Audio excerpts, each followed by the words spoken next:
cleaning the perfect pod. This is one that was just brewed. About 20 seconds.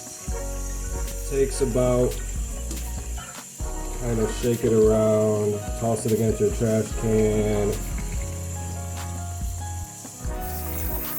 Higher water pressure.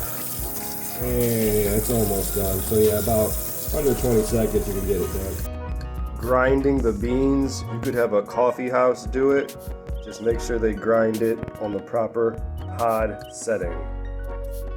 No papers needed. Goes right in here and you're good to go.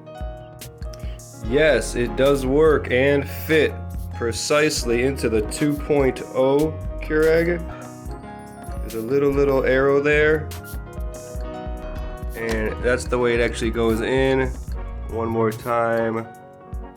There's a little arrow there. So the arrow's facing the little needle, and yes, it fits snugly into the 2.0.